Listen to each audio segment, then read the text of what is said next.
ഹിന്ദുവിന്റെ വീട്ടിൽ വന്ന്, ഹിന്ദുവിന്റെ കടയിൽ വന്ന് ചന്ദനക്കുരു തൊട്ട, കുങ്കുമക്കുരു തൊട്ട ആളുകളോട് നീ മതം മാറി എന്നിലേക്ക് വരൂ എന്ന് പറയുവാൻ സ്വാതന്ത്ര്യം കിട്ടിയ ലോകത്തിലെ ഏക നാട്. അപ്പൊ ലോകത്തിലെ എല്ലാ പ്രശ്നങ്ങളുടെയും പരിഹാരം എന്റെ ഗ്രന്ഥമാണെന്ന് വിശ്വസിക്കുന്നു, അന്ത്യപ്രവാചകൻ യേശുവാണെന്ന് വിശ്വസിക്കുന്നു. ആര്? ക്രിസ്ത്യാനികൾ. എന്നാൽ മുസ്ലിങ്ങൾ പറയുന്നു യേശുവിനെ ഞങ്ങൾ അംഗീകരിക്കുന്നു, ഈശാ നബിയാണ്. ഖയാമത്ത് നാളിൽ, അന്ത്യനാളിൽ യേശുവാണ് വരിക, ഈശാ നബിയാണ് വരിക, മുഹമ്മദ് അല്ല വരിക. മോസസിനെ ഞങ്ങൾ അംഗീകരിക്കുന്നു, മൂസാ നബിയാണ്. അബ്രഹാമിനെ ഞങ്ങൾ അംഗീകരിക്കുന്നു, ഇബ്രാഹിം നബിയാണ്. പക്ഷേ ലോകത്തിലെ എല്ലാ പ്രശ്നങ്ങൾക്കും പരിഹാരം ഞങ്ങളുടെ ഖുർആൻ മാത്രമാണ്. അന്ത്യപ്രവാചകൻ മുഹമ്മദ് നബി മാത്രമാണ്. ലോകത്തിലെ എല്ലാ പ്രശ്നങ്ങൾക്കും കാരണം ഈ മാത്രമാണ്. ആ വാക്യം എടുത്തതാണ് ഓൺലി. എന്റേത് മാത്രം ശരി, ഈ മൈക്ക് മാത്രം ശരി എന്ന് പറഞ്ഞാൽ ബാക്കി എല്ലാ മൈക്കുകളും തെറ്റാണ്. ഓൺലി എന്ന പദപ്രയോഗം ഹിന്ദുവിൽ എവിടെയുമില്ല. ഓൾസോ, എന്റേതും നിന്റേതും ശരിയാണ്. ശ്രേയാത് സ്വധർമ്മോ വിഗുണ പരധർമാത് സ്വനിഷ്ഠിതാൻ സുധർമ്മേ നിധനം ശ്രേയം പരധർമ്മോ ഭയാവഹ. എനിക്ക് നിങ്ങൾക്ക് രാമനെ ആരാധിക്കാം, നിങ്ങൾക്ക് രാമനെ വിമർശിക്കാം. നിങ്ങൾക്ക് കൃഷ്ണനെ ആരാധിക്കാം, നിങ്ങൾക്ക് കൃഷ്ണനെ വിമർശിക്കാം. അമ്പലം എന്നത് ചുമരല്ലേ, വിഗ്രഹം എന്നത് കല്ലല്ലേ എന്ന് വിളിച്ചു കൊടുത്തത് ഹിന്ദുക്കളായിരുന്നു. ഗുരുവായൂർ അമ്പലം പൊളിച്ച് അവിടെ കപ്പ വെച്ചാൽ അത്രയും അന്ധവിശ്വാസങ്ങൾ തീരുമെന്ന് പറഞ്ഞത് ഹിന്ദുക്കളായ നാം അവശ്യം അറിഞ്ഞിരിക്കേണ്ട ചില കാര്യങ്ങൾ മാത്രമാണ് നമുക്ക് ഇന്ന് ഇവിടെ ചിന്തിക്കേണ്ടത്. ഞാനൊരു ഹിന്ദുവാണ്. എങ്ങനെയാണ് ഞാൻ ഹിന്ദുവായത്? 4 തരത്തിലാണ് നമ്മുടെ നാട്ടിൽ ഹിന്ദുക്കൾ ഉള്ളത്. ഒന്നാമത്തെ ഹിന്ദു, ഞാനൊരു ഹിന്ദുവാണെന്ന് അഭിമാനിക്കുന്നവൻ. നക്ഷത്രങ്ങളിൽ ജീവനുണ്ടോ എന്നറിയാകാഞ്ഞിട്ടും നക്ഷത്രങ്ങളിൽ വസിക്കുന്നവരെ നിങ്ങൾക്ക് പോലും ശാന്തി ഉണ്ടാകട്ടെ എന്ന പ്രപഞ്ചത്തിനും അതീതമായ കാഴ്ചപ്പാട് വെച്ചു പുലർത്തിയ ഓം ദേവ് ശാന്തി, അന്തരീക്ഷം ശാന്തി, പൃഥ്വി ശാന്തി, ശാന്തി നൽകുന്ന ഒരു ദേവി ഉണ്ടെങ്കിൽ ആ ദേവിക്ക് പോലും ശാന്തി ഉണ്ടാകട്ടെ എന്ന് പറയുന്ന പ്രപഞ്ചത്തിനും അതീതമായ കാഴ്ചപ്പാട് വെച്ചു പുലർത്തിയ ഹിന്ദു. മനുഷ്യനെ പാപികളെന്നും കാഫറുകളെന്നും ദൈവത്തിന്റെ അടിമകളെന്നും അഭിസംബോധന ചെയ്യാത്ത ഹിന്ദു. തൃണന്തോ വിശ്വമാര്യം അമൃതസ്യ പുത്ര എന്ന് പറഞ്ഞ ഹിന്ദു. അതാണ് അഭിമാനിയായ ഹിന്ദു, തിരിച്ചറിവുള്ള ഹിന്ദു. നമ്മളെല്ലാം തിരിച്ചറിവുള്ള ഹിന്ദുക്കളാണ്. ഞാനൊരു ഹിന്ദുവാണെന്ന അഭിമാനത്തിൽ നമ്മുടെ മതം, നമ്മുടെ ജാതി ഏതാവട്ടെ, സമുദായമേതാവട്ടെ, നമ്മുടെ രാഷ്ട്രീയമേതാവട്ടെ, നമ്മളെല്ലാം അടിസ്ഥാനപരമായി മതമെന്ന ഓളത്തിൽ ഹിന്ദു എന്ന് പൂരിപ്പിച്ചുവെങ്കിൽ ഞാനൊരു ഹിന്ദുവായത് എങ്ങനെയെന്ന ചോദ്യത്തിന് ഞാനൊരു അഭിമാനമുള്ള ഹിന്ദുവാണെന്ന് തിരിച്ചു പറയുവാൻ ശേഷിയുള്ള ഹിന്ദുക്കൾ ചെറിയ ശതമാനമേ ഉള്ളൂ. രണ്ടാമത്തെ ഹിന്ദു, അച്ഛനും അമ്മയും ഹിന്ദു ആയതുകൊണ്ട് ഞാനും ഹിന്ദുവായി.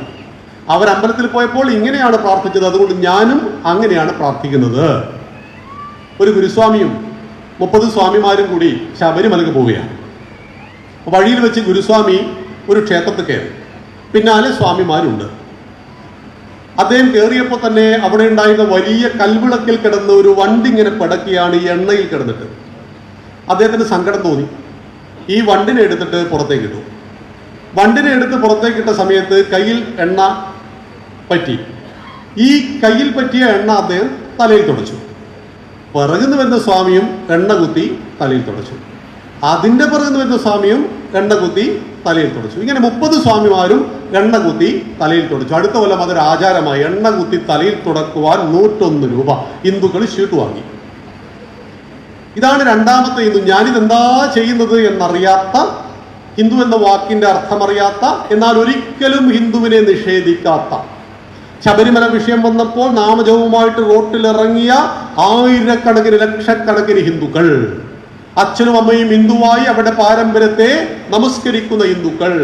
ആരെങ്കിലും ചവിട്ടിപ്പോയാൽ നിങ്ങളുടെ ഇവിടെയില്ലേ ഈ ഒരു പരിപാടിയില്ലേ, തൊട്ട് നെറ്റിയിൽ വെക്കുക എന്ന് പറഞ്ഞൊരു ചടങ്ങില്ലേ? നമ്മൾ ഏത് ക്ലാസ്സിലാണ് ഇത് പഠിച്ചത്? ഒരു ക്ലാസ്സിലും പഠിച്ചതല്ല. അച്ഛനും അമ്മയും ആരെയോ ചവിട്ടിപ്പോയപ്പോൾ ഇത് തൊട്ട് നെറ്റിയിൽ വെക്കും നമ്മൾ കണ്ടിട്ടുണ്ട്.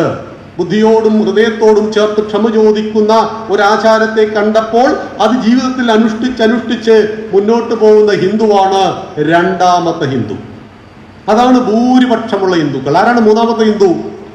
മതമെന്ന കോളത്തിൽ ഹിന്ദു എന്ന് പൂരിപ്പിക്കുക, എന്നാൽ ഹിന്ദുവിന്റെ എന്തൊക്കെ പണി തരാൻ പറ്റുമോ അതൊക്കെ തരും.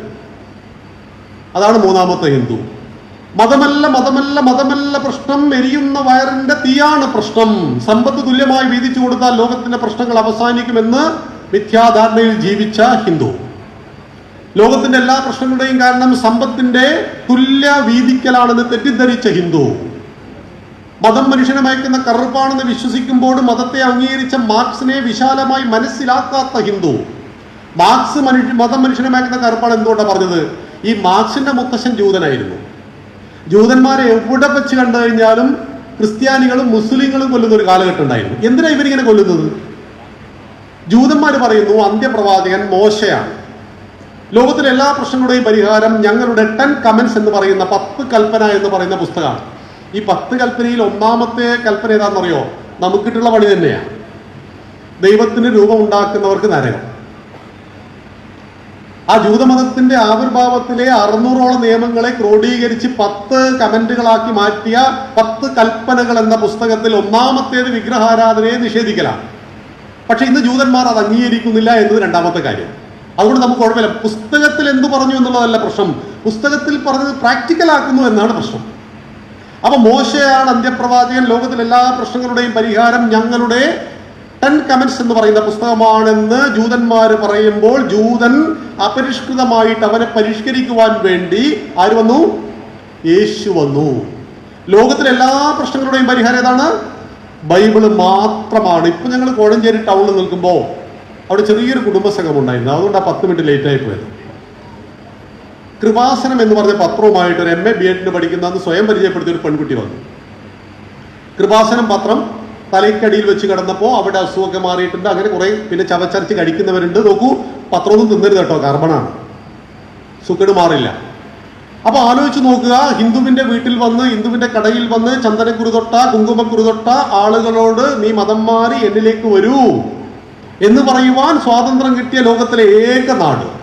മറ്റൊരു നാട്ടിലും ഇത് നടക്കില്ല.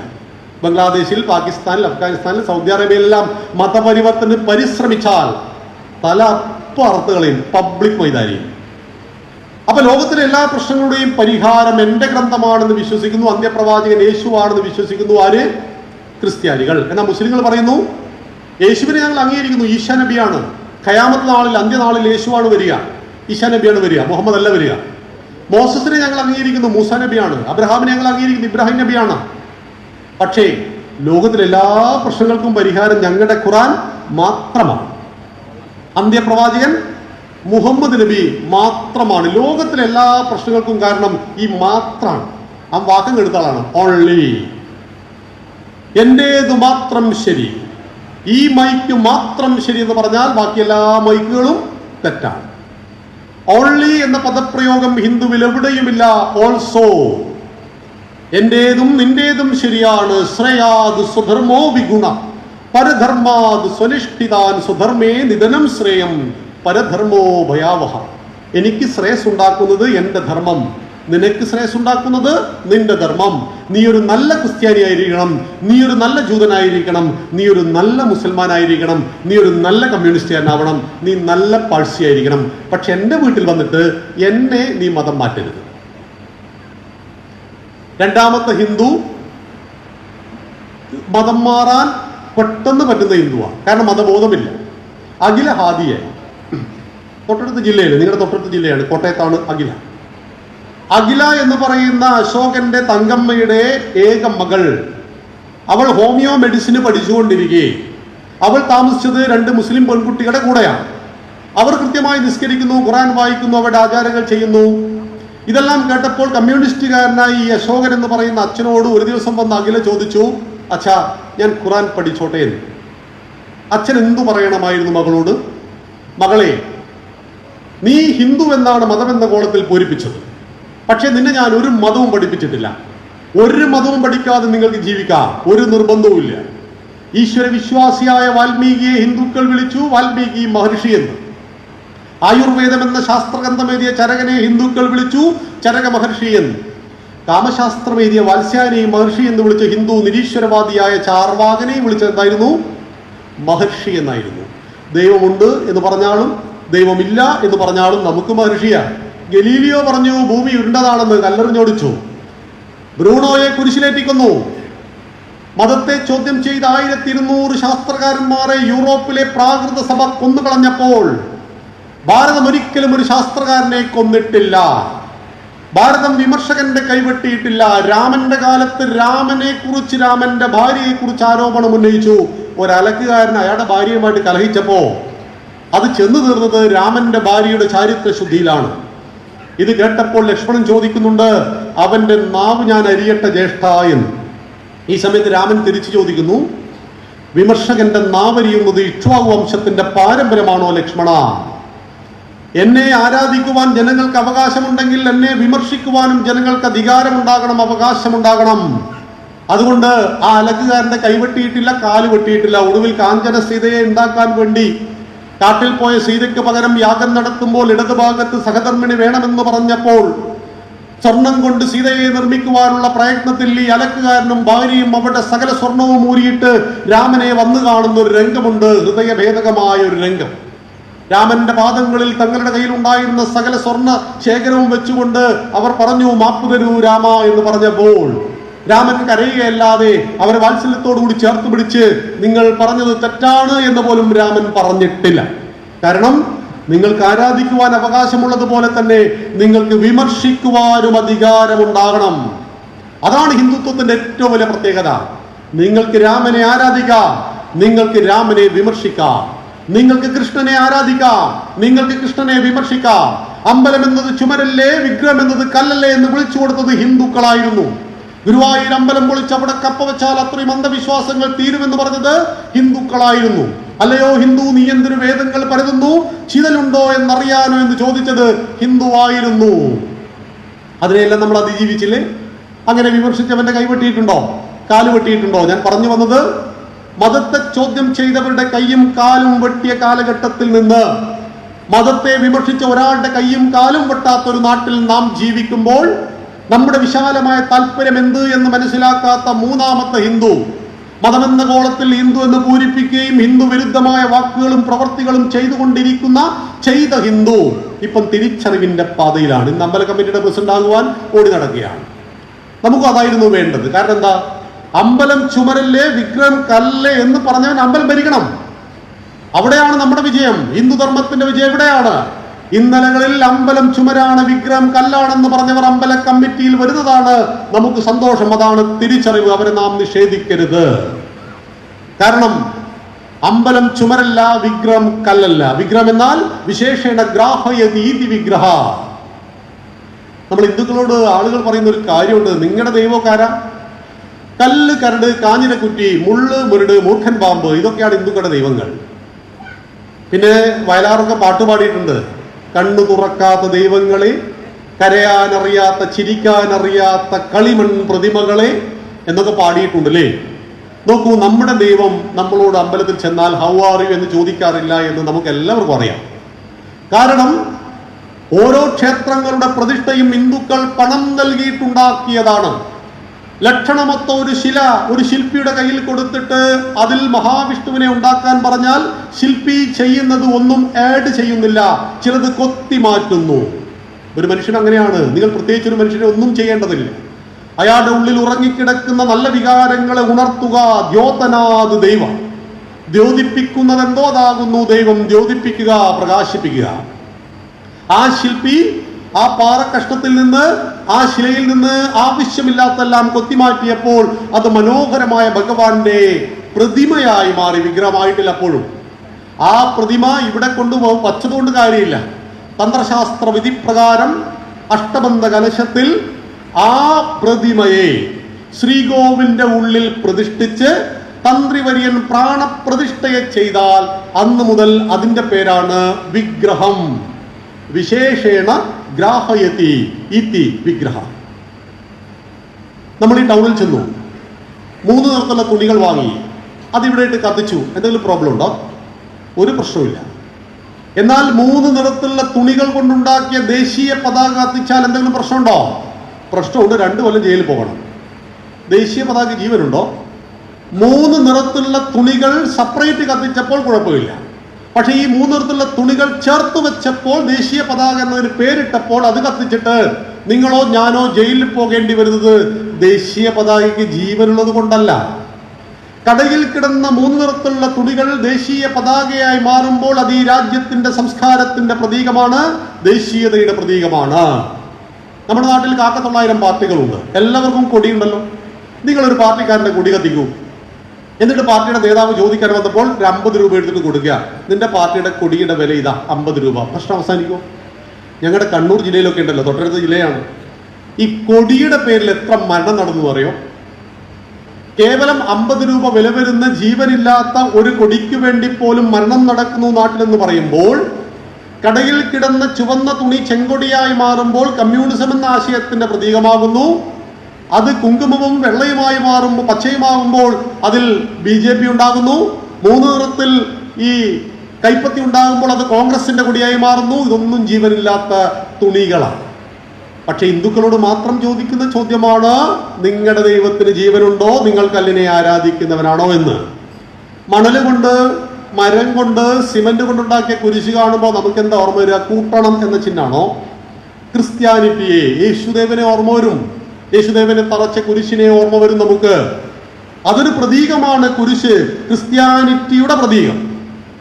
മുസ്ലിങ്ങൾ പറയും ഞങ്ങൾ വിഗ്രഹത്തെ ആരാധിക്കുന്നില്ലെന്ന്. ആര് പറഞ്ഞു നിങ്ങൾ വിഗ്രഹത്തെ ആരാധിക്കുന്നില്ല എന്ന്? ഒരു ഇസ്ലാം ചെയ്താൽ ഏറെ പുണ്യമുള്ളതും ചെയ്തില്ലെങ്കിൽ പാപമില്ലാത്തതുമായ കർമ്മമാണ് ഹജ്ജ് കർമ്മം. ഈ ഹജ്ജ് കർമ്മത്തിൽ പ്രധാനപ്പെട്ട ഒരു ചടങ്ങാണ് ബ്ലാക്ക് സ്റ്റോൺ, കറുത്ത ശിലയെ ചുംബിക്കുക. നിങ്ങൾ ഗൂഗിളിൽ സമയം കിട്ടുമ്പോൾ അടിച്ചു നോക്കിയാൽ മതി. ഒരു വലിയ കറുത്ത കല്ല് മുഹമ്മദ് നബി ആദ്യമായിട്ട് ഉമ്മ വെച്ചു എന്ന് വിശ്വസിക്കുന്ന ആ കല്ലിനെ ലക്ഷക്കണക്കിന് ആളുകൾ വന്ന് ചുംബിക്കുകയാണ് ചെയ്യുക. തീർന്നില്ല, സാത്താനെ കല്ലെറിയൽ എന്നൊരു ചടങ്ങുണ്ട്. ചെറിയ കല്ലുകൊണ്ട് വലിയ കല്ലിനെ എറിയുന്നതാണ് സാത്താനെ കല്ലെറിയൽ. ചെറിയ കല്ല് മനസ്സിലെ തിന്മയും വലിയ കല്ല് തിന്മയുടെ പ്രതീകമായ സത്താനുമാണ് എങ്കിൽ, വലിയ കല്ലിൽ സത്താനെയും ചെറിയ കല്ലിൽ മനസ്സിലെ തിന്മയും കാണുന്നുവെങ്കിൽ വിശേഷേണ ഗ്രാഹയതീതി വിഗ്രഹ, വസ്തുവിലൂടെ തത്വത്തെ കാണുന്നതാണ് വിഗ്രഹം. അവിടെയാണ് 33 കോടി ദൈവങ്ങളുടെ വിഗ്രഹത്തിലൂടെ ഈ പ്രപഞ്ചം മുഴുവൻ നിറഞ്ഞു നിൽക്കുന്ന ഈശ്വരനെ ഹിന്ദുക്കൾ അറിയുന്നു. അതാണ് ക്ഷേത്രം. ക്ഷയാത് ത്രായതേ ഇതി ക്ഷേത്ര. ക്ഷയത്തിൽ നിന്ന്, നാശത്തിൽ നിന്ന് നിന്നെ രക്ഷിക്കുന്നതെന്തോ അതാകുന്നു ക്ഷേത്രം. ഇങ്ങനെ ഒരുപാട് വിശ്വാസങ്ങളും ആചാരങ്ങളും എല്ലാം കോർത്തിണക്കിയ വൈവിധ്യമാണ് ഹിന്ദുത്വം. അതുകൊണ്ടാണ് ഗുരുവായൂർ അമ്പലത്തിന്റെ ഉള്ളിലേക്ക് ഒരു പട്ടി ഓടിക്കയറിയാൽ ശുദ്ധി കലശം, അമ്പലത്തിന്റെ നടയടച്ച് ശുദ്ധി കലശം. പക്ഷേ ഇതേ പട്ടി മുത്തപ്പന്റെ മടപ്പരക്കിലേക്ക് ഓടിക്കയറിയാൽ പ്രശ്നമുണ്ടാവും? ഒരു പ്രശ്നമില്ല. അവിടെ മുത്തപ്പന്റെ വാഹനമാണ് പട്ടി. ഓരോ ക്ഷേത്രത്തിലെ ആചാരങ്ങൾ വൈവിധ്യമാണ്. അതുകൊണ്ടാണ് നൈഷ്ഠിക ബ്രഹ്മചാരിയായ അയ്യപ്പനെ പ്രതിഷ്ഠിച്ച ഒരൊറ്റ ക്ഷേത്രമേ ഈ ഭൂമിയിലുള്ളൂ. അത് നിങ്ങളുടെ ജില്ലയിലെ ശബരിമലയിലാണ്. അവിടെ യുവതികൾ ചെല്ലേണ്ട എന്ന് പറഞ്ഞപ്പോൾ നൂറ്റാണ്ടുകളായിട്ട് ഹിന്ദു യുവതികൾക്ക് പ്രോബ്ലം ഒന്നുമില്ല. പ്രോബ്ലം രഹന ഫാത്തിമയ്ക്ക്. ഇവരാണെങ്കിൽ ഹിന്ദു അല്ല. നിങ്ങൾ ശബരിമലയിൽ പോകുന്നുവെങ്കിൽ നിങ്ങൾ 5 വിശ്വാസങ്ങളെ പിന്തുടരുന്നവരായിരിക്കണം. 1, നിങ്ങൾക്ക് പരമേശ്വരന് വിശ്വാസം ഉണ്ടാവണം. നിങ്ങൾക്ക് മഹാവിഷ്ണുവിന് വിശ്വാസം ഉണ്ടാവണം. പന്തള രാജാവിന്റെ മകനായി വളർന്നു മണികണ്ഠൻ എന്ന് വിശ്വസിക്കണം. അയ്യപ്പൻ നൈഷ്ഠിക ബ്രഹ്മചാരിയാണ് എന്ന് വിശ്വസിക്കണം. ഈ 5 വിശ്വാസങ്ങളെ മുറുകെ പിടിക്കുന്നവനുള്ളതാണ് ശബരിമല. അല്ലാതെ നിങ്ങളുടെ രാഷ്ട്രീയ ഗിമ്മിക്കുകൾക്കുള്ള സ്ഥലമല്ലേത് ശബരിമല എന്ന് മനസ്സിലാക്കണം. എനിക്ക് അമ്പലത്തിൽ വിശ്വാസമുണ്ട്, നിങ്ങൾക്ക് സ്വാഗതം. എനിക്ക് അമ്പലത്തിൽ വിശ്വാസമില്ല, നിങ്ങൾ പുറത്തു വന്നോളൂ. ആരാണ് നിർബന്ധിക്കുന്നത് നിങ്ങളെ? നിങ്ങൾക്ക് മതം ഒരിക്കലും നമുക്ക് ഹിന്ദുക്കൾക്ക് നിർബന്ധമല്ല. മതമുണ്ടെങ്കിൽ മാത്രമേ മനുഷ്യനാകൂ എന്ന നിബന്ധനകളൊന്നും നമുക്കില്ല. നോക്കൂ, 2 വയസ്സുള്ള ഒരു കുട്ടി ഒരു മതത്തിലും വിശ്വസിക്കാത്ത ഒരാളുടെ നേരെ കൈനീട്ടി, ചേട്ടാ 2 ദിവസമായി ഭക്ഷണം കഴിച്ചിട്ട് വല്ലതും തരണമേ എന്ന് പറഞ്ഞാൽ ഇയാളുടെ മനസ്സിൽ കരുണയുടെ ആർദ്രതയുടെ ഉറവ് പൊട്ടുപോയില്ലേ? പൊട്ടും. കരുണ, ആർദ്രത, സ്നേഹം ഒക്കെ ജന്മസിദ്ധമായ സവിശേഷ മാനുഷ്യ ഗുണങ്ങളാണ്. ഇതിനൊരു ദൈവത്തിന്റെയും മതത്തിന്റെയും ആവശ്യമില്ല. അതുകൊണ്ട് യുക്തിവാദികളെല്ലാം തന്നെ കരുണയില്ലാത്തവരാണോ? പക്ഷേ എന്തിനാണ് ദൈവം എന്ന് മനസ്സിലാക്കുമ്പോഴാണ് ഹിന്ദുവിന്റെ ദൈവങ്ങളുടെ പ്രാധാന്യം മനസ്സിലാക്കുക. നോക്കൂ, രാമനെ കുറിച്ച് ഏറെ ചർച്ച ചെയ്യുന്ന ഒരു കാലഘട്ടം. ആരാണ് രാമൻ? രാമൻ എന്നാൽ രമിപ്പിക്കുന്നവൻ, സന്തോഷിപ്പിക്കുന്നവൻ. ആ രാമന്റെ അയനം, യാത്ര, അതാണ് രാമായണം. 7 കാണ്ഡ രാമൻ എന്നാണ് രാമായണത്തിൽ വാൽമീകി മഹർഷി പറഞ്ഞത്. പക്ഷെ നമ്മൾ പറഞ്ഞു ശ്രീരാമൻ. കൃഷ്ണൻ എന്നാ പറഞ്ഞത് ശ്രീകൃഷ്ണൻ. എങ്ങനെയാണ് രാമൻ ശ്രീരാമനായത്? എങ്ങനെയാണ് കൃഷ്ണൻ ശ്രീകൃഷ്ണനായത്? യശോദയുടെ മകനാണ് കൃഷ്ണൻ, ക്ഷമിക്കണം, ദേവകിയുടെ മകനാണ് കൃഷ്ണൻ. കൗസല്യയുടെ മകനാണ് രാമൻ. ദശരഥ മഹാരാജാവിന്റെ മകൻ 10 മാസം ഗർഭം ധരിച്ച് എന്നെയും നിങ്ങളെയും നമ്മുടെ മക്കളെയും ഒക്കെ പ്രസവിച്ചതുപോലെ ഒരു സ്ത്രീ പ്രസവിച്ച ഒരു മകനാണ് രാമൻ. പക്ഷെ ആ രാമൻ എങ്ങനെ ശ്രീരാമനായി എന്ന് ചോദിച്ചാൽ രാമന്റെ ജീവിതത്തിലൂടെ സഞ്ചരിക്കുമ്പോൾ അത് ഓരോന്നും നമുക്ക് വ്യക്തമാകും. പുത്നാമ നരകത്തിൽ നിന്നും പിതാവിനെ ത്രാണനം ചെയ്യിക്കുന്നവനാരോ പുത്രൻ. പുത്തെന്നാൽ നരകം. നരകത്തിൽ നിന്നും അച്ഛനെ രക്ഷിക്കുന്നവൻ പുത്രൻ. അച്ഛന്റെ വാക്ക് പാലിക്കാൻ 14 കൊല്ലം കാട്ടിലേക്ക് പോകുവാൻ രാമന് യാതൊരു മടിയും ഉണ്ടായിരുന്നില്ല. കാട്ടിലെത്തിയ രാമന്റെ ഭാര്യയെ കൊല്ലുവാൻ വേണ്ടി വന്ന ആ ശൂർപ്പണഖയുടെ മൂക്കിയെത്തുവാൻ ലക്ഷ്മണന് യാതൊരു മടിയും ഉണ്ടായിരുന്നില്ല. അതിന്റെ പേരിൽ ചോദിക്കാൻ വന്ന 14,000 രാക്ഷസന്മാരെ കൊല്ലുവാൻ രാമന്റെ അമ്പിനും വില്ലിനും യാതൊരു മടിയും ഉണ്ടായിരുന്നില്ല.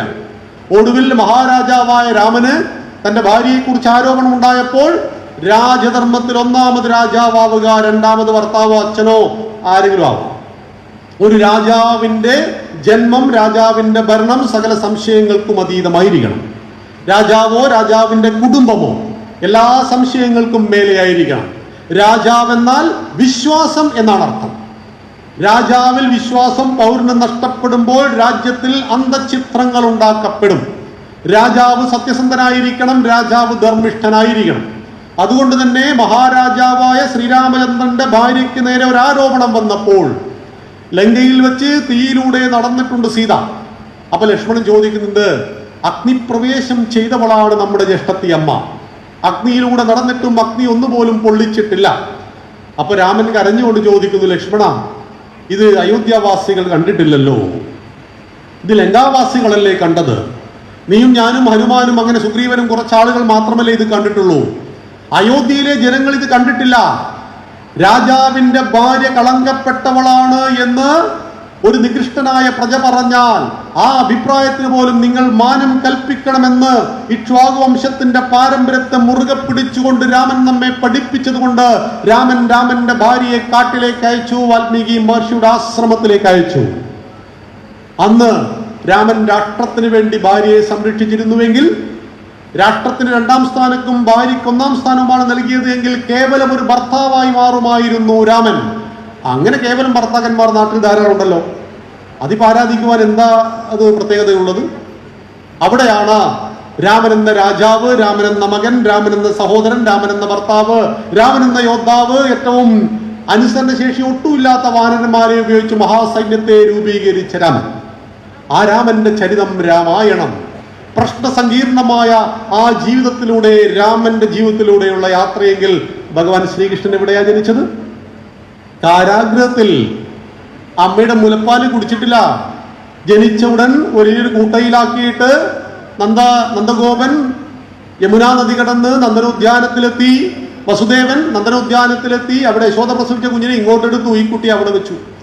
6 മാസം പ്രായമുള്ള കൃഷ്ണനെ കൊല്ലുവാൻ വേണ്ടി പൂതന മുല കൊടുത്തു കൊല്ലാൻ വന്നു. ഭഗവാൻ എന്ത് ചെയ്തു? അവളെ മുല കുടിച്ചു കൊന്നു കളഞ്ഞു. സമദൂര സിദ്ധാന്താണ് ഭഗവാൻ എല്ലാ സ്ഥലത്തും പ്രയോഗിച്ചത്. ഇങ്ങോട്ടെങ്ങനെ, അങ്ങോട്ടും അങ്ങനെ. ഭഗൻ എന്ന രാക്ഷസൻ കൊക്കുകൊണ്ട് കൊത്തിക്കൊല്ലാൻ വന്നു. അവന്റെ കൊക്ക് പിളർന്നിട്ട് അവനെ കൊന്നു കളഞ്ഞു. ഒടുവിൽ തന്റെ 80 മക്കളും തമ്മിൽ തല്ലി മരിക്കുന്നത് ഭഗവാൻ കണ്ടു.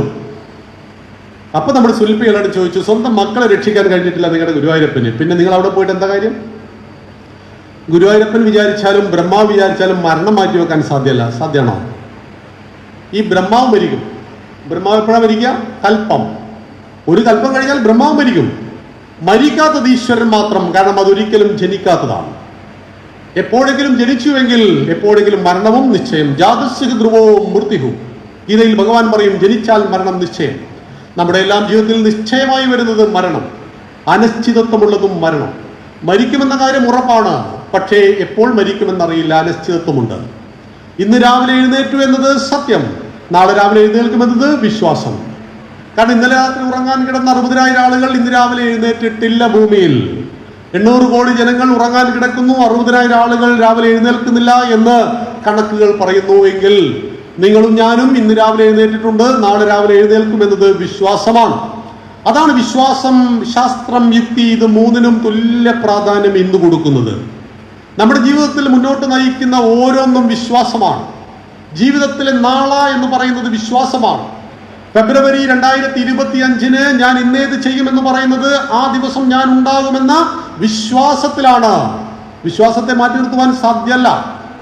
ശാസ്ത്രം, സത്യത്തിന്റെ അന്വേഷണം, നിരന്തരമായിട്ട് ശാസ്ത്രത്തിന് പിന്നാലെ സഞ്ചരിക്കുന്ന ശാസ്ത്രകാരൻ അന്വേഷണങ്ങൾ നടത്തിക്കൊണ്ടിരിക്കുന്നു. ആകാശത്തിൽ പറവയെ പോലെ സഞ്ചരിക്കുവാനും ജലത്തിൽ മത്സ്യത്തെ പോലെ സഞ്ചരിക്കുവാനും ചന്ദ്രനിലേക്ക് പേടകമയക്കുവാനും ചൊവ്വയിലേക്ക് പേടകമയക്കുവാനും അവന് കഴിയുന്നത് അവന്റെ ശാസ്ത്രബുദ്ധിയാണ്. ശാസ്ത്രം ഒരുപോലെ വിശ്വാസത്തിനൊപ്പം കൊണ്ടുപോകണം. 3 യുക്തിയാണ്. ആരാണ് ഹിന്ദു എന്ന് ചോദിച്ചപ്പോൾ ഉയർന്ന തലത്തിൽ യോഗവാസിഷ്ഠത്തിൽ വാൽമീകി മഹർഷി പറഞ്ഞിട്ടുണ്ട്, യുക്തിയുക്തം ഉപാദേയം വചനം ബാലകാദപി. യുക്തിയുക്തമായത് പിഞ്ചുകുട്ടി പറഞ്ഞാൽ പോലും സ്വീകരിക്കൂ. അന്യത് യുക്തിരഹിതമായത്. തൃണമിവത്യാജ്യം, പുല്ലുപോലെ വലിച്ചെറിയൂ.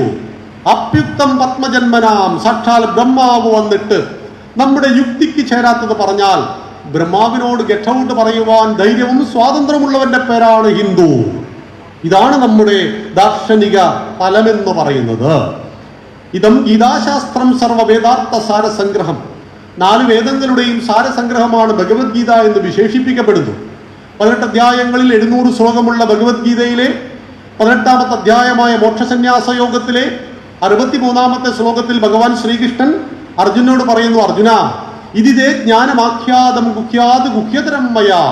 നീ ഇന്നുവരെ കേട്ടിട്ടില്ലാത്ത, അറിഞ്ഞിട്ടില്ലാത്ത അതീവ ഗുഹ്യങ്ങളായ തത്വചിന്തകളെ മുഴുവൻ ഞാൻ നിന്നോട് പറഞ്ഞു തന്നു കഴിഞ്ഞു. പക്ഷേ ഭഗവാൻ ശ്രീകൃഷ്ണൻ പറഞ്ഞു എന്നതുകൊണ്ട് മാത്രം നീ ഇതിനെ കണ്ണടച്ച് സ്വീകരിക്കരുത്, വിശ്വസിക്കരുത്. വിമർശതൈതശേഷേണ, വിമർശന ബുദ്ധിയോടുകൂടി ഇതിനെ വിചിന്തനം ചെയ്യുക. യുക്തിബോധത്തിലിട്ട് തട്ടിച്ചു നോക്കുക, ഉരച്ചു നോക്കുക.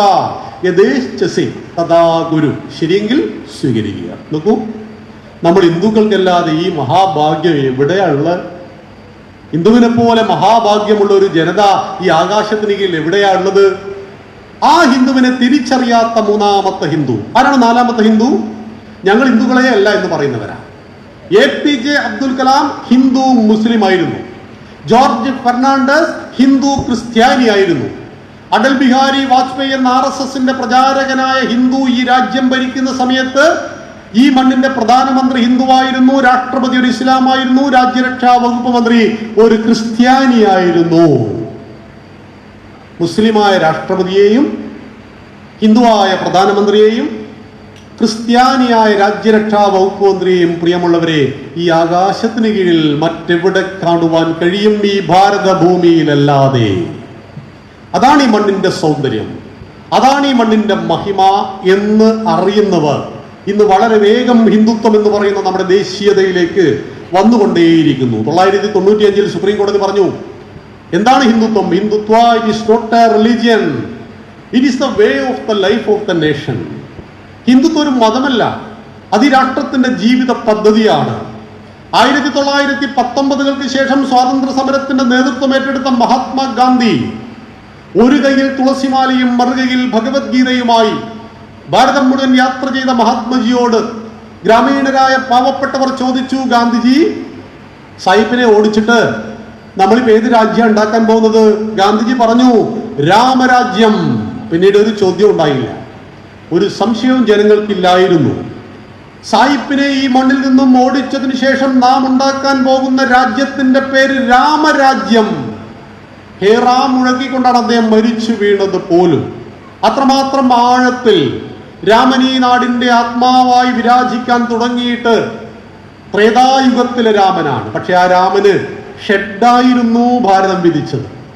ഞാൻ ഈ കഴിഞ്ഞ ഫെബ്രുവരി 1 മുതൽ ഏപ്രിൽ മാസം വരെ ഭാരതയാത്ര നടത്തുവാൻ ഒരു അവസരം ലഭിച്ചു. ഈ സമയത്ത് ഞാൻ അയോധ്യയിൽ പോയിരുന്നു.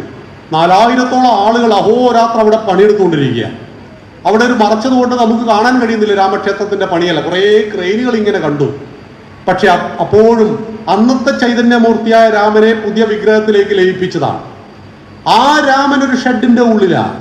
നേപ്പാളിൽ സീതാദേവിയുടെ അമ്പലം കണ്ടിട്ടുണ്ടാവും, മഹാത്ഭുതം. പക്ഷേ സീതാദേവിയുടെ ഭർത്താവിന്റെ അമ്പലം ഷെഡായിരുന്നു. ആ രാമന് ഷെഡ് പണിതവരായിരുന്നു നമ്മൾ ഹിന്ദുക്കൾ. പക്ഷേ 77 യുദ്ധത്തിൽ 3 ലക്ഷത്തിൽ പരം ഹിന്ദുക്കൾ ജീവൻ ബലിദാനം നൽകി അയോധ്യയിലെ രാമക്ഷേത്രത്തിന് വേണ്ടി. ഇന്ന് പ്രൗഢഗംഭീരമായ ആ രാംലല്ലയെ പ്രതിഷ്ഠ കാണുവാൻ നമ്മൾ പോകുമ്പോൾ ആ ഭാരരൂപത്തിലുള്ള രാമനെ കണ്ട് മനസ്സും ഹൃദയവും നിറഞ്ഞ് കണ്ണുകളും നിറഞ്ഞ് തിരിച്ചു വരുമ്പോൾ നന്ദിയോടുകൂടി സ്മരിക്കുക, 3 ലക്ഷത്തിൽ പരം എന്റെ ഹൈന്ദവ സോദരങ്ങൾ ജീവൻ ബലിദാനം നൽകിയിട്ട് തിരിച്ചു പിടിച്ചതാണ് ഈ അയോധ്യ എന്ന് മറന്നു പോകരുത്. ഇനി നമുക്ക് തിരിച്ചു കിട്ടേണ്ടത് കാശിയും മധുരയുമാണ്. ഇതൊരു വെല്ലുവിളിയേ അല്ല. കാശിയും മധുരയിലും ചെല്ലുന്ന ഏതൊരു ഹിന്ദുവിന്റെയും ഹൃദയം നുറുങ്ങിപ്പോകും. കാശിയിൽ ചെന്നാൽ ഇപ്പൊ യോഗി ആദിത്യനാഥ്, യോഗിജി അവിടെ മുഖ്യമന്ത്രി ആയതിനു ശേഷം ആ ചതുപ്പ് ഓടയിൽ നിന്ന് ഒരുപാട് കുടുംബങ്ങളെ ഒഴിവാക്കി അവർക്കെല്ലാം ഫ്ലാറ്റുകൾ പണിതു കൊടുത്തു. അവരെല്ലാം സന്തോഷത്തോടു കൂടി ഫ്ലാറ്റിലേക്ക് പോയപ്പോൾ അതിന്റെ കോമ്പൗണ്ട് ഒന്ന് വലുതാക്കി കെട്ടി, വലിയ മതില്. പക്ഷേ നമ്മൾ ദയനീയമായൊരു കാഴ്ച കാണും. ശിവക്ഷേത്രത്തിൽ നന്ദികേശനെ കാണാം, ഭഗവാന്റെ കാള. ആ നന്ദികേശൻ നോക്കി നിൽക്കേണ്ടത് ഭഗവാന്റെ മുഖത്തേക്കാണ്. പക്ഷേ ഭഗവാന്റെ മുഖത്തിന്റെ സ്ഥാനത്ത് ഇടിഞ്ഞു പൊളിഞ്ഞു വീഴാറായ ഒരു പള്ളി. മതേതൃത്വത്തിനു വേണ്ടി അമ്പലത്തിന്റെ കൊടിമരത്തിന്റെ സ്ഥാനത്ത് പള്ളി പണിയാൻ പറ്റുമോ? പറ്റില്ല. ആർക്കും ചെന്ന് കണ്ട് ബോധ്യപ്പെടാവുന്ന വർഷങ്ങളായി ഒരാരാധനയും നടക്കാത്ത അതിന്റെ ഏതാനും നിലവറകൾ കഴിഞ്ഞ 2 ആഴ്ച മുമ്പ് ഹിന്ദുക്കൾക്ക് കോടതി തുറന്നു കൊടുത്തു. തുറന്നതും പൂജ ആരംഭിക്കുകയും ചെയ്തു. മധുരയിൽ ഭഗവാൻ ശ്രീകൃഷ്ണൻ ജനിച്ച ജയിലിൽ നമുക്ക് അല്പസമയം ഇരിക്കാം. അല്പസമയം. ഭഗവാൻ ജനിച്ച ജയിലിൽ ഇവിടെയാണല്ലോ ദ്വാപരയുഗത്തിൽ എൻ്റെ പ്രിയപ്പെട്ട ഭഗവാൻ ജനിച്ചത്. അമ്മാവനെ ഭയന്നിട്ട് ദേവകി മാതാവ് പ്രസവിച്ചത് ഈ പൊന്നോമന കുട്ടനെ ഇവിടെയാണല്ലോ എന്നോർത്ത് നമുക്ക് സന്തോഷിക്കുമ്പോൾ 2 ചുമരുകൾക്കപ്പുറം തൻ്റെ അമ്മയായ ദേവകിയുടെ കൊട്ടാരം പള്ളിയായി മാറിയ ദയനീയമായ കാഴ്ചയും പ്രിയ സോദരരെ, ഹൈന്ദവരെ, നമുക്ക് കാണുവാൻ കഴിയും. ഗസ്നിയും ഗോറിയും ഗിൽജിയും തുഗ്ലക്കും ബാബറും ഹുമയൂണും ഷാജഹാനും ബഹദൂർ ഷാ രണ്ടാമൻ വരെയുള്ള 700 വർഷക്കാലത്തെ മതഭ്രാന്തിന്റെ പടയോട്ടത്തിൽ 40 ലക്ഷത്തിൽ പരം ഹിന്ദുക്കൾ കൊല ചെയ്യപ്പെട്ടു. 30,000 ക്ഷേത്രങ്ങൾ തകർക്കപ്പെട്ടു. 3000-ഓളം ക്ഷേത്രങ്ങൾ പള്ളികളായി രൂപാന്തരപ്പെട്ടു. 2997 നമുക്ക് മറക്കാം, സഹിക്കാം. പക്ഷെ അയോധ്യ, കാശി, മധുര മറക്കാനോ പൊറുക്കാനോ സഹിക്കാനോ വിട്ടുകൊടുക്കുവാനോ കഴിയില്ല. കാരണം അയോധ്യ രാമന്റെ ജന്മഭൂമി, രാമോ വിഗ്രഹവാൻ ധർമ്മ. മധുര ഭഗവാൻ ശ്രീകൃഷ്ണന്റെ ജന്മഭൂമി. കാശി ആരുടെ ജന്മഭൂമിയാ? കാശി ജന്മഭൂമിയല്ല. കൈലാസനാഥനും പാർവതി ദേവിയും ഒന്നിച്ചു വിഹരിക്കുന്ന, മരിച്ചാൽ മോക്ഷം കിട്ടുവാൻ വേണ്ടി ആയിരക്കണക്കിന് ആളുകൾ ദിവസവും ചെന്ന് മരിക്കുന്ന പുണ്യഭൂമിയായ കാശി. ഭഗവാന്റെ മധുര, ഭഗവാന്റെ അയോധ്യ നമുക്ക് തിരിച്ചു ലഭിച്ചിരിക്കുന്നു. പ്രിയമുള്ളവരെ, ഓരോ രാജ്യത്തിനും അതിൻ്റെതായ പൈതൃകം, സംസ്കാരം, പാരമ്പര്യമുണ്ട്. ആ പാരമ്പര്യത്തെ, പൈതൃകത്തെ മുറുകെ പിടിക്കുമ്പോഴാണ് ആ രാജ്യത്തിന് ശ്രേയസ് ഉണ്ടാകുന്നത്. അതുകൊണ്ടാണ് ശബരിമലയെ തകർക്കുവാൻ പരിശ്രമിച്ചതിന് ശേഷം സ്വസ്ഥവും സ്വൈരവും കേരളത്തിനുണ്ടായിട്ടില്ല. രാമക്ഷേത്രം തിരിച്ചു വന്നതോടുകൂടി ഭാരതം ശാന്തമായി. ഭാരതം ഇന്ന് ശാന്തമാണ്. കാരണം പ്രതീക്ഷിക്കുന്നത് 5 കോടി ആളുകളെ എന്നൊക്കെയാണ് പറയുന്നത്. പക്ഷെ അതിന്റെ സംഖ്യ ഒരു 2030 ആകുമ്പോഴേക്കും വർഷം 25 കോടിയിൽ പരം ഭക്തന്മാർ വരുന്ന ലോകത്തിലെ ഏറ്റവും വലിയ തീർത്ഥാടന കേന്ദ്രമാണ് ഈ 22-ാം തീയതി അവിടെ പ്രാണപ്രതിഷ്ഠ ചെയ്തിരിക്കുന്നത്. ഞാൻ പറഞ്ഞു വന്നത്, നഷ്ടപ്പെട്ട ഓരോന്നും അതിവേഗം വീണ്ടെടുത്തുകൊണ്ട് നാം മുന്നോട്ട് സഞ്ചരിക്കുന്ന ഈ വർത്തമാന കാലഘട്ടത്തിൽ നമ്മുടെ ദൗത്യം അവസാനിച്ചിട്ടില്ല. നമുക്ക് ഒരുപാട് കാര്യങ്ങൾ ചെയ്തു തീർക്കേണ്ടതുണ്ട്. ഒരു കാലത്ത് നമ്മളെ അകറ്റിയത് ജാതീയതയായിരുന്നു. തൊട്ടുകൂടായ്മ, ദണ്ഡിക്കൂടായ്മ ദൃഷ്ടിയിൽപ്പെട്ടാലും ദോഷമുള്ള അവസ്ഥ. കൊടുങ്ങല്ലൂരിൽ വന്നു വിവേകാനന്ദ സ്വാമികൾ. ആ സ്വാമിജിയുടെ കുതിരവണ്ടി തെളിച്ചത് ഒരു ക്രിസ്ത്യാനിയായിരുന്നു. ആ ക്രിസ്ത്യാനി എന്നാൽ ശ്രീകൃഷ്ണന്റെ ഭജന പാടുന്നു. ശ്രീകൃഷ്ണന്റെ മനോഹരമായ ഭജന പാടുന്ന ക്രിസ്ത്യാനിയോട് സ്വാമിജി ചോദിച്ചു, അല്ല ക്രിസ്ത്യാനി, എവിടുന്ന് പഠിച്ചെടുത്തു ഇത്? അപ്പൊ പറഞ്ഞു, സ്വാമിജി, ഞാനൊരു 2 വർഷം മുമ്പ് വരെ ഒരു പുലയനായിരുന്നു. അന്ന് ഈ നമ്പൂതിരിയെ കാണുമ്പോൾ ഞാൻ ഓടി ഒളിക്കേണ്ടവനായിരുന്നു. പക്ഷെ ഞാൻ മതം മാറി ക്രിസ്ത്യാനിയായപ്പോൾ അതേ നമ്പൂതിരിയുടെ വീട്ടിലെ കാര്യസ്ഥനാക്കി എന്നെ. തൊട്ടുകൂടാത്ത, തീണ്ടിക്കൂടാത്തവൻ മതം മാറി മുസ്ലിമോ ക്രിസ്ത്യാനിയോ ആയാൽ അവനെ ഇരുകൈകളിൽ നിന്നിട്ട് സ്വീകരിക്കുന്ന അവസ്ഥാവിശേഷം അന്ന് കേരളത്തിൽ മാത്രമേ ഉണ്ടായിരുന്നുള്ളൂ. അത് ആയിരക്കണക്കിന് ഹിന്ദുക്കളുടെ മതപരിവർത്തനത്തിന് കാരണമാകുന്നു എന്നറിഞ്ഞ സ്വാമിജി ഡോക്ടർ പൽപുവിനോട് പറഞ്ഞു, ആധ്യാത്മിക ആചാര്യന്മാരുടെ പിന്തുണയോടുകൂടി ഒരു നവോത്ഥാനത്തിന്റെ വിപ്ലവം കേരളത്തിൽ കാലമായിരിക്കുന്നു. അതുകൊണ്ട് കേരളം ഒരു ഭ്രാന്താലയമാണ് ഇന്ന്. ആ ഭ്രാന്താലയത്തിൽ നിന്ന് കേരളത്തെ തീർത്ഥാലയത്തിലേക്ക് കൊണ്ടുവരുവാൻ നിങ്ങൾ ആചാര്യന്മാരെ കണ്ടെത്തൂ. Sreenarayana Gurudevan, Chattampi Swami Thiruvadikal, Mahatma Ayyankali, Mannathu Padmanabhan, T K Madhavan, Pandit Karuppan, R Sankar, Kumaranasan, Sahodaran Ayyappan, doctor Palpu, എണ്ണിയാലൊടുങ്ങാത്ത നവോത്ഥാന നായകന്മാരും ആചാര്യന്മാരും ചേർന്ന് നമ്മൾ ഹിന്ദുക്കളുടെ പ്രശ്നം ഹിന്ദുക്കളായിട്ട് അങ്ങോട്ട് പരിഹരിച്ചു. പ്രിയമുള്ളവരുടെ, ജാതീയത, തൊട്ടുകൂടായ്മ, തീണ്ടിക്കൂടായ്മ പവിത്രമായ നമ്മുടെ ഹിന്ദുധർമ്മത്തിന്റെ ഭാഗമായിരുന്നു. മഹാഭാരതത്തിൽ ഭീമന്റെ ഒരു ഭാര്യയുടെ പേര് ഹിഡുംബി എന്ന കാട്ടുപെണ്ണായിരുന്നു. ഭീമന്റെ ഒരു ഭാര്യ, അതിൽ ജനിച്ച മകന്റെ പേരാണ് ഗഡോൽക്കജൻ. അർജുനന്റെ ഒരു ഭാര്യ മുക്കുവസ്ത്രീയായിരുന്നു ലൂബി. ശന്തനു മഹാരാജാവിന് സത്യവതി എന്ന മുക്കുവസ്ത്രീയിൽ ജനിച്ച ആ മുക്കുവനായ വേദവ്യാസനാണ് വേദങ്ങളെ 4 പകുത്തത്. കൃഷ്ണദ്വൈപായനൻ, കൃഷ്ണൻ കറുത്ത വർണ്ണത്തോടൊത്തവൻ, ദ്വൈപായനൻ ദ്വീപിൽ ജനിച്ചവൻ.